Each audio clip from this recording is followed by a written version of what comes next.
Et si derrière le sourire éclatant de votre animateur préféré se cachait une histoire que vous n'auriez jamais imaginée? Si les plateaux de télévision n'étaient qu'un décor dissimulant des blessures invisibles, des larmes étouffées loin des projecteurs. Aujourd'hui, nous vous emmenons dans les coulisses bouleversantes de la vie de Cyril Ferraud. À 40 ans, il était l'un des visages les plus familiers du petit écran, mais qui connaît vraiment l'homme derrière l'animateur? Quel sacrifice a-t-il dû faire pour construire cette carrière exemplaire? Quelle est la vérité sur sa vie sentimentale, son rôle de père célibataire et ce deuil qui ne le quitte pas? Dans cette vidéo, nous allons explorer une facette intime, profonde et méconnue de Cyril Ferraud, à travers ses propres mots, ses confidences, ses regrets. Restez bien jusqu'à la fin car certaines révélations pourraient bien changer votre regard sur lui.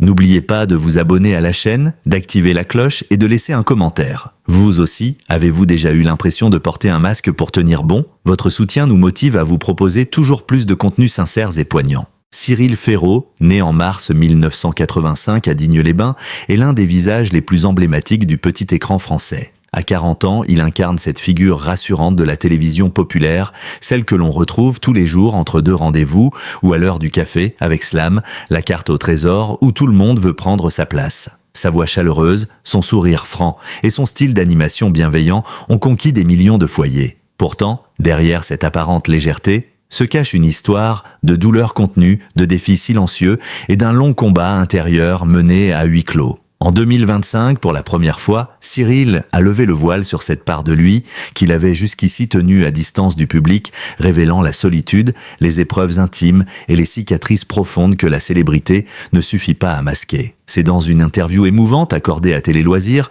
en février 2025 que l'animateur a fait une rare confession sur sa vie sentimentale. Depuis des années, il partageait sa vie avec une compagne dont l'identité est restée inconnue du grand public. Un amour discret, préservé des projecteurs, mais qui n'a pas résisté aux tensions générées par un rythme professionnel effréné. J'ai fait de mon mieux pour tenir le coup, mais parfois l'amour ne suffit pas, confie-t-il dans un murmure empreint de regret. La séparation remonte à 2 ans, mais ce n'est qu'aujourd'hui qu'il a décidé de briser le silence. Selon ses mots, les pressions liées à sa carrière, les tournages incessants et la nécessité de maintenir une image publique ont érodé peu à peu les fondations de son couple. Les confidences sont rares, mais bouleversantes. Il évoque des appels passés en larmes depuis sa chambre d'hôtel, rongé par la culpabilité de ne pas être présent. Il y a eu des mois où je n'étais à la maison que quelques jours. Je l'appelais et je pleurais. Ce mariage discret avait pourtant commencé comme un conte de fées. Ils s'étaient rencontrés en 2015 lors d'un événement caritatif à Paris. Elle, étrangère au monde du divertissement, l'avait séduit par sa simplicité. En 2017, ils se marient dans l'intimité, entourés d'un cercle restreint d'amis et de proches. J'ai pleuré de bonheur ce jour-là. Je pensais avoir trouvé la personne avec qui partager ma vie, racontait Cyril en 2025. Mais les heures passées dans les studios, les tournées loin de la maison pour La carte au trésor ou les enregistrements tardifs de Slam ont fini par creuser un gouffre entre eux. À partir de 2023, des rumeurs ont commencé à émerger. L'absence d'alliance, les apparitions publiques en solitaire, autant d'indices que le public n'a pas manqué de remarquer. Pourtant, il a tenu bon, par pudeur, par peur d'être jugé. Vivre avec ce secret me faisait pleurer chaque soir. J'avais l'impression de porter un masque. La naissance de son fils Tim, en 2024, a marqué un tournant décisif. Père célibataire désormais, Cyril confesse que l'arrivée de son enfant a été à la fois une bénédiction et une nouvelle source de chagrin. Tim est à la lumière de ma vie.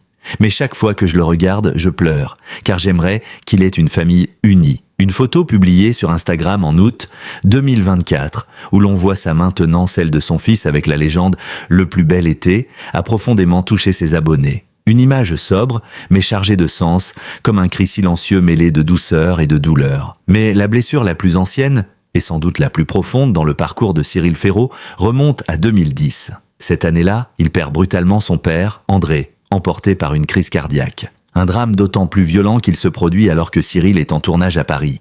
J'étais sur le plateau de Slam.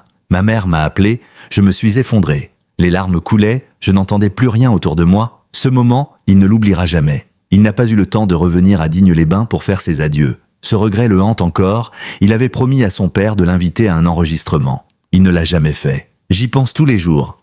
J'ai l'impression de lui avoir menti. Cyril Ferraud était banquier de profession, mais surtout un père aimant, bienveillant et lucide.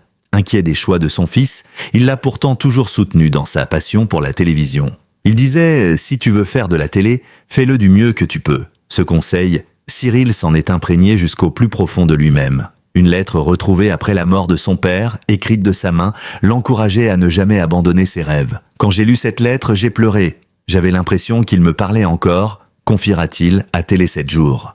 Les souvenirs d'enfance, les balades avec son père dans le parc de Digne, les parties de pêche annulées pour des castings, autant d'instants qui aujourd'hui provoquent chez Cyril une émotion à fleur de peau. Il garde précieusement la montre de son père. Il la porte certains jours, comme pour se rappeler qu'André veille encore sur lui. Ce deuil, Cyril ne l'a jamais vraiment surmonté. Chaque interview qu'il aborde provoque chez lui un silence, un regard humide, des mots suspendus. En 2009, il avait annulé une sortie avec son père pour une audition importante. Il a souri et m'a dit « Vas-y ». Mais je savais qu'il était triste, je m'en veux encore. Cette culpabilité se mêle à un sentiment d'abandon, d'inachevé. Car malgré sa réussite, malgré les trophées et les applaudissements, Cyril n'a jamais vraiment ressenti ce moment de plénitude où l'on se dit que tout est accompli. Il y a toujours ce vide, ce père absent, cette voix aimante qui lui manque dans les coulisses. J'ai pleuré le jour où Slam a atteint les 2 millions de téléspectateurs. Pas de joie, de tristesse, parce qu'il n'était pas là pour voir ça. L'ascension de Cyril Ferraud n'est pas une ligne droite. Elle est parsemée d'embûches, de remises en question, de sacrifices. Né dans une famille modeste, il grandit avec le rêve un peu fou de devenir animateur télé. Dès l'enfance, il admire Jean-Pierre Foucault. Je le regardais et je pleurais. Je voulais lui ressembler. Après un diplôme en communication à l'université de Nice Sophia Antipolis, il débute à la radio, stagiaire à France Bleu. Il gravit les échelons un à un, assistant de production en 2004, il est repéré pour son charisme et sa rigueur. En 2008, il prend les commandes de Slam, un jeu de vocabulaire qui deviendra une institution. Le premier jour de tournage, il perd son micro sous le coup du stress. Le public applaudit, il pleure. Une émotion brute qui revient souvent dans sa narration. Le succès de l'émission est fulgurant. Chaque après-midi, des millions de Français le retrouvent. Il devient le gendre idéal, incarnation d'un animateur proche, humain, respectueux. Son style tranche avec l'animation criarde d'autres formats. Chez lui, tout est de douceur, sourire, intelligence. Il enchaîne avec La carte au trésor, puis Tout le monde veut prendre sa place, qu'il reprend en 2024. La pression est immense. Remplacer Jarry est un défi. J'ai pleuré quand on me l'a proposé, j'avais peur. Mais il relève le défi avec brio. En parallèle, il s'engage dans des causes comme Wings for Life, récolte des fonds à Fort Boyard et reste fidèle à ses valeurs. En 2020, il reçoit le prix du présentateur préféré des Français. Sur scène, il fond en larmes. Pas seulement pour la reconnaissance, mais pour tout ce chemin parcouru. Ce petit garçon de Digne-les-Bains devenu une figure nationale, ce fils endeuillé, cet homme brisé par l'amour, mais debout, toujours debout.